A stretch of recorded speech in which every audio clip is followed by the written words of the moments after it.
Searching for and Maintaining Peace, Part 1, Section 4. Peace is often at stake in the struggle. There is another thing that we must make clear. The believer, throughout the entire battle, whatever the degree of violence, will strive to maintain peace of heart in order to allow the God of armies to fight for him. Additionally, he must realize that this interior peace is not only a condition for spiritual combat, but is quite often the goal itself. Very frequently, spiritual combat consists precisely in this: defending one's peace of heart against the enemy who attempts to steal it from us. In effect, one of the most common strategies of the devil in his efforts to distance us from God and to slow our spiritual progress is to attempt to cause the loss of our interior peace. Here is what Dom Lorenzo Scapoli, one of the great spiritual masters of the 16th century, who was highly esteemed by St. Francis de Sales, said: "The devil does his utmost to banish peace from one's heart, because he knows that God abides in peace, and it is in peace that he accomplishes great things." It would be well to keep this in mind, because quite often in the daily unfolding of our Christian life, it happens that we fight the wrong battle, if one may put it that way, because we orient our efforts in the wrong direction. We fight on a terrain where the devil subtly drags us and can vanquish us, instead of fighting on the real battlefield, where, on the contrary, by the grace of God, we are always certain of victory.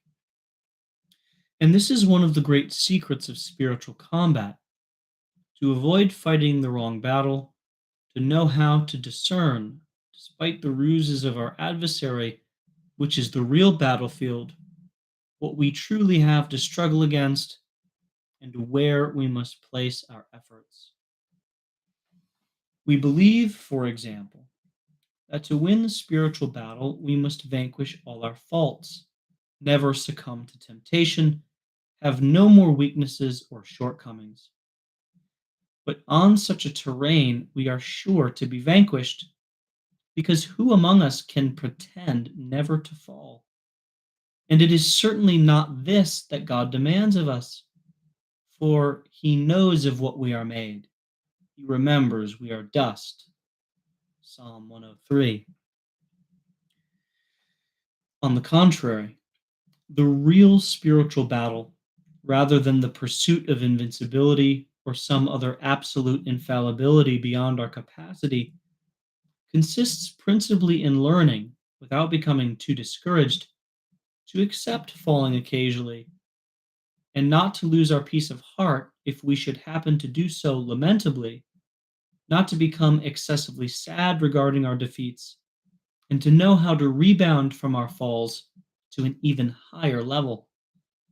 This is always possible, but on the condition that we not panic and that we continue to maintain our peace.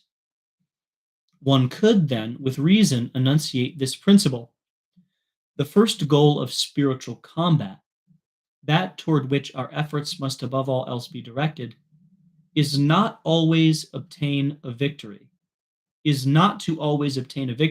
over our temptations, our weaknesses, etc. Rather, it is to learn to maintain peace of heart under all circumstances, even in the case of defeat. It is only in this way that we can pursue the other goal, which is the elimination of our failures, our faults, our imperfections, and sins.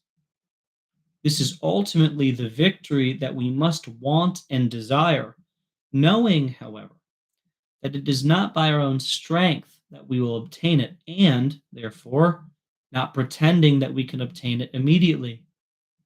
It is uniquely the grace of God that will obtain the victory for us, whose grace will be the more efficacious and rapid, the more we place maintaining our interior peace and sense of confident abandonment in the hands of our Father in heaven.